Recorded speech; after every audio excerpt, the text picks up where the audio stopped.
उसे लगता था वो देखने में सुंदर नहीं है। मोहन राकेश की कहानी सीमाएं।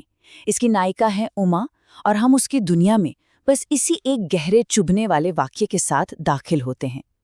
ये समझिए सिर्फ एक ख्याल नहीं है, ये एक ऐसी भावना है जिसने ना उसके पूरे वजूद को अपनी गिरफ्त में ले रखा है। तो चलिए आज उमा के मन की इन्हीं परतों को जरा खोलते हैं और उसकी कहानी को समझने की कोशिश करते हैं। जी हाँ, उमा की भीतरी दुनिया, यही हमारा आज का विषय है। मोहन राकेश की कहानी सीमाएं असल में एक ऐसी लड़की की कहानी है जो समाज और कह सकते हैं कि खुद की बनाई दीवारों में कैद है।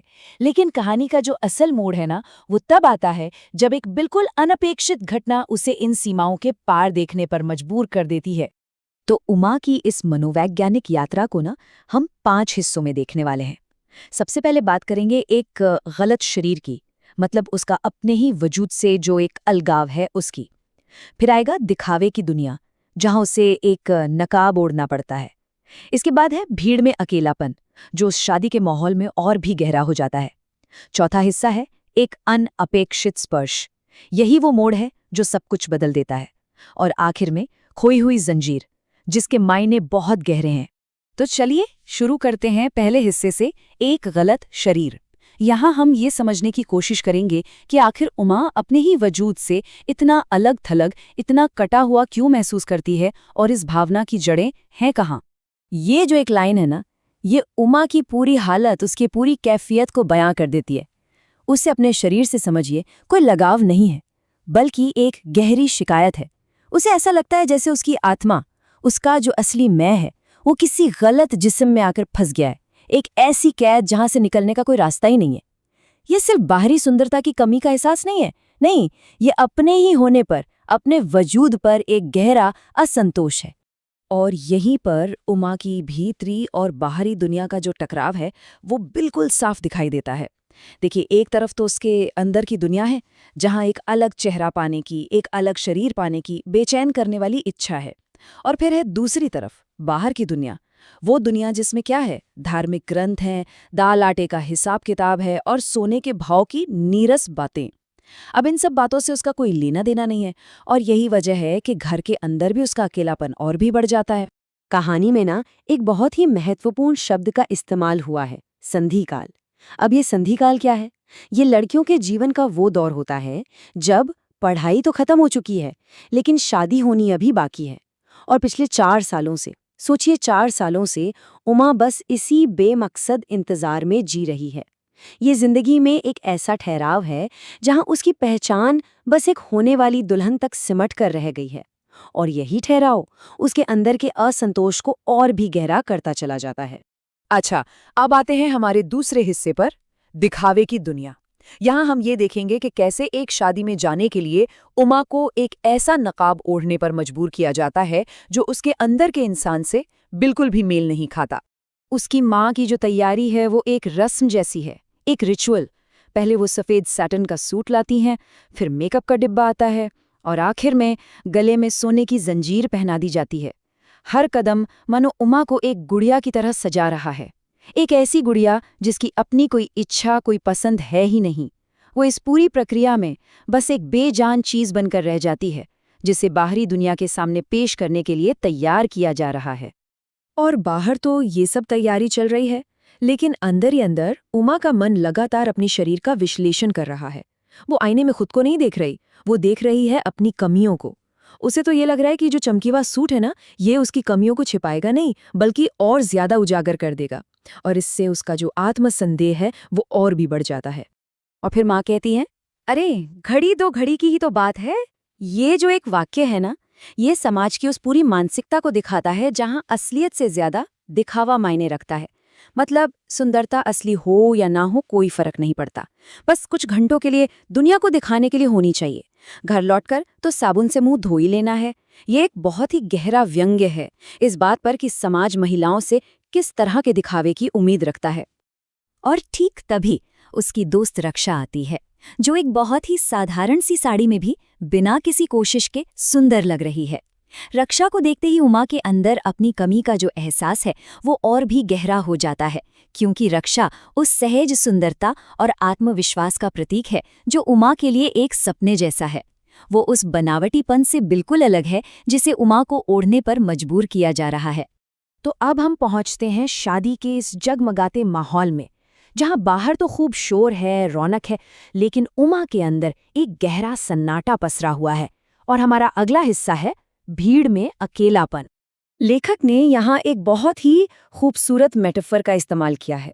वो कहते हैं कि उस हंसती खिलखिलाती भीड़ में उमा खुद को लहरों के बीच एक लहर जैसा नहीं, बल्कि एक अकेले किनारे पर पड़े हुए तिनके जैसा महसूस करती है।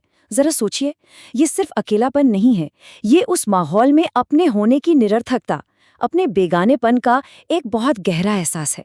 वहां शादी में जो दूसरी लड़कियां हैं वो उमा के लिए सिर्फ लोग नहीं है, वो उन सभी गुणों और आजादियों का प्रतीक है जो उमा की जिंदगी से गायब है। जैसे कि कांता है जो नाटक करती है तो वो कलात्मक अभिव्यक्ति का प्रतीक बन जाती है। कंचन है जो डांस सीख रही है तो वो अपने शरीर पर नियंत्रण और उसकी सुंदरता का प्रतीक है। और फिर है मनोरमा जो किसी भी लड़के को बातों में हरा सकती है, वो बौद्धिक आत्मविश्वास और साहस का प्रतीक है। ये सब वो चीजें हैं जिनकी उमा सिर्फ कल्पना ही कर सकती है। और अब लेखक एक बहुत ही दिलचस्प तकनीक का इस्तेमाल करते हैं। वो दिखाते हैं कि कैसे उमा पर चारों तरफ से आवाजें बरस रही हैं। उसे बातों के सिर्फ टूटे फूटे बेमतलब के टुकड़े सुनाई देते हैं, जैसे कोई कह रहा है, हाय मेरा लाल रुमाल। फिर कहीं और से आवाज आती है, मोहनलाल मोहनलाल। ये बेतरतीब आवाजें उसे और भी ज्यादा अलग थलग महसूस कराती हैं। और फिर जान ले तू बाबूजी की। ये जो बेतरतीब शोर है ना, जिसका कोई मतलब नहीं बन रहा, ये उमा के मानसिक अकेलेपन को और गहरा कर देता है। हमें ये महसूस होता है कि उमा शारीरिक रूप से तो वहां है, पर उस दुनिया का हिस्सा बिल्कुल नहीं है। वो बस एक बाहरी ऑब्जर्वर है जो इन सब से पूरी तरह कट चुकी है। और देखिए, इसी अकेलेपन से क्या पैदा होता है? शक और डर। जैसे ही दो औरतें उसकी तरफ देखकर कुछ बात करती हैं, उमा का मन तुरंत ये मान लेता है कि वो लोग उसके कपड़ों का मजाक उड़ा रही हैं। पक्का। और ये डर उसे और भी सिकोड़ देता है। वो खुद में ही सिमट कर रह जाती है, जैसे वो बाहरी दुनिया की नजरों से खुद को बचाना चाह रही हो। तो इस घुटन और अकेलेपन से बाहर निकलने का रास्ता एक बिल्कुल अनएक्सपेक्टेड जगह पर मिलता है, एक मंदिर में। तो चलिए अब कहानी के उस सबसे बड़े मोड़ पर चलते हैं जो सब कुछ बदल कर रख देगा। एक अनएक्सपेक्टेड स्पर्श। अब वो मंदिर में है, एक ऐसी जगह जहां मन को ईश्वर में लगाना चाहिए, लेकिन उमा का मन तो कहीं और ही भटक रहा है। उसकी बंद आंखों के सामने आरती के शब्द नहीं घूम रहे, बल्कि शादी की तस्वीरें चल रही हैं। रक्षा का हंसता हुआ चेहरा, मोहन नाम के उस लड़के की बड़ी बड़ी आंखें और सोफे का वो खाली कोना जहां वो अकेली बैठी थी। मतलब उसका मन अभी भी उसी अकेलेपन में डूबा हुआ है। और तभी अचानक उसकी आंखें भीड़ में एक नौजवान से मिलती हैं जो उसी को देख रहा था। ये पूरी कहानी में पहला वास्तविक रियल कनेक्शन है। ये एक ऐसी नज़र है जो उसके अकेलेपन की दीवारों को भेद जाती है और उसके पूरे वजूद में एक सिहरन सी पैदा कर देती है। और फिर आता है कहानी का सबसे महत्वपूर्ण क्षण। भीड़ के धक्के में अचानक किसी का हाथ उससे छू जाता है। बस एक पल का स्पर्श, अनजाना, अनियोजित, एक्सीडेंटल, लेकिन यही एक स्पर्श वो चिंगारी बन जाता है जो उमा की सोई हुई चेतना को एक झटके से जगा देता है। उसे पहली बार अपने शरीर के होने का एहसास कराता है। इस एक स्पर्श का असर इतना गहरा होता है कि उमा के लिए मानो पूरी दुनिया ही बदल जाती है।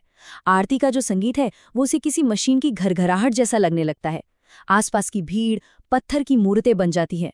उसे सिर्फ और सिर्फ एक ही चीज का एहसास होता है, एक हाथ का स्पर्श जो उसके कंधे पर है, उसकी बाह पर है।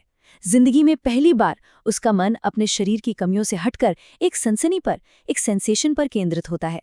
और बस यहीं से हम पहुंचते हैं कहानी के अंतिम और सबसे रहस्यमय हिस्से तक, खोई हुई जंजीर। यहाँ हम देखेंगे कि कैसे ये जो नया एहसास है ये पुरानी दुनिया की हकीकतों से टकराता है और उसकी एक कीमत चुकानी पड़ती है। मंदिर से बाहर निकलने के बाद भी उस स्पर्श का एहसास उसके कंधे पर अब भी जिंदा है। बाहरी दुनिया अब धीरे धीरे वापस अपनी जगह पर तो आ रही है, लेकिन उमा के लिए अब सब कुछ उस बिजली जैसे एहसास से रंगा हुआ है। वो एक नई हकीकत अपने साथ लेकर चल रही है। और ये उसके अंदर आए बदलाव को कितने शानदार ढंग से दिखाता है। जिंदगी में पहली बार उसे किसी सामाजिक नियम की, किसी दिखावे की परवाह किए बिना बस यूं ही खिलखिलाकर हंस देने की एक तेज इच्छा होती है। ये एक शुद्ध, बिना किसी रोक टोक वाली खुशी का पहला आवेग है, जो कहीं बाहर से नहीं बल्कि उसके अंदर से आया है। और फिर कहानी के बिल्कुल अंत में वो अनजाने में एक हरकत करती है। उसका हाथ अपने आप गले की तरफ नहीं जाता, नहीं, वो जाता है कंधे की तरफ। वो जैसे उस स्पर्श की याद को, उस नए एहसास को फिर से महसूस करना चाहती है, उसे कंफर्म करना चाहती है। और तभी उसे पता चलता है, उस स्पर्श का एहसास तो वहां था, पर सोने की जंजीर गले में नहीं थी।